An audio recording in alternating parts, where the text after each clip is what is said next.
Hello friends, welcome to my channel housewife lifestyle. আমি আজকে আপনাদের সাথে একটা রেসিপি শেয়ার করতে চলেছি, সেটা হচ্ছে ইলিশ মাছের সর্ষে পোস্ত নারকোল দিয়ে। তো তার জন্য আমি প্রথমেই ইলিশ মাছটাকে ধুয়ে কেটে নিয়েছি, আর তার সাথে নিয়েছি হচ্ছে সাদা সর্ষে, কালো সর্ষে, অল্প পরিমাণে পোস্ত আর অল্প পরিমাণে নারকোল কুচি। তার সাথে নিয়েছি 2-4 কোয়া রসুন আর কাঁচা লঙ্কা। আমি মিক্সিতে পেস্ট করে নিয়েছি মশলাটা। মশলাটা পেস্ট করে নেওয়ার পর এবার আমি একটু এই মশলাটাকে ছেঁকে নেব। ছেঁকে নিলে কি হয়, গ্রেভিটা খুবই স্মুথ হয় আর দেখতেও ভালো লাগে গ্রেভিটা। আমার এখানে ছেঁকে নেওয়া কমপ্লিট মশলাটা। এরপরে আমি এখানে বেশ খানিকটা একটু সর্ষের তেল দিয়ে নেব। তার সাথে এখানে দিয়ে নেব স্বাদ মতো লবণ।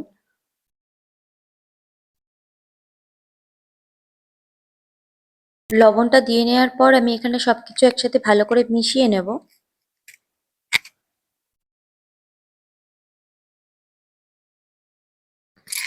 এবার এখানে আমি কড়াই বসিয়ে নিয়েছি। কড়াই বসিয়ে নেওয়ার পর কড়াইটা গরম হয়ে গেলে তাতে কিছুটা পরিমাণে সর্ষের তেল দিয়ে নেব। সর্ষের তেলটা একটু গরম হয়ে গেলে ফোড়নে আমি দেব হচ্ছে, এখানে তেলটা গরম হয়ে গেছে, এরপরে আমি ফোড়নে কালো জিরে আর শুকনো লঙ্কা দিয়ে নেব।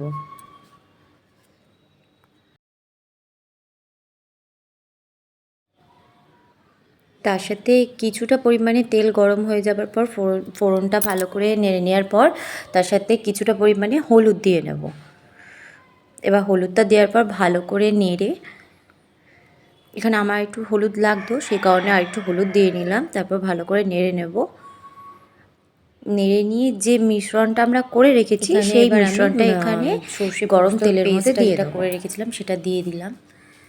দিয়ে দেওয়ার পর এটা ভালো করে একটু নেড়ে নিতে হবে।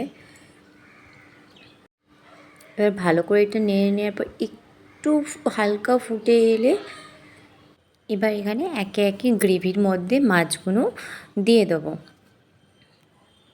এখানে আমি মাছে নুন হলুদ মাখিয়ে রেখেছিলাম, সে মাছটা এখানে এবার একটা একটা করে দিয়ে দেবো গ্রেভির মধ্যে।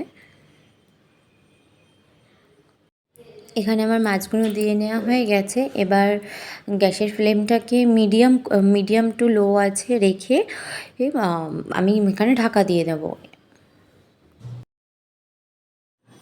এবার একটু ঢাকনাটা সরিয়ে একটু মাছটাকে নেড়ে নেব। তার সাথে কিছুটা কাঁচা লঙ্কা চিড়ে আমি এখানে দিয়ে দিয়েছি। আর যদি এই সময় যদি মনে হয় যে লবণ দেওয়া প্রয়োজন, একটু গ্রেভিটা টেস্ট করে এখানে লবণ দিয়ে নেব।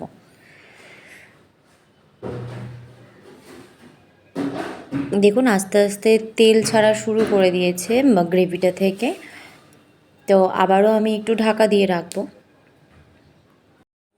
এখানে আমার ইলিশ মাছের সর্ষে পোস্ত রেসিপি কমপ্লিট হয়ে গেছে। ঢাকা খুলে নিয়েছি। তো ঢাকনাটা খুলে নেওয়ার পর ঠিক এরকম হয়েছে দেখতে। এখানে পুরো তেল ছেড়ে দিয়েছে, মশলার উপর তেলগুলো ভেসে উঠেছে।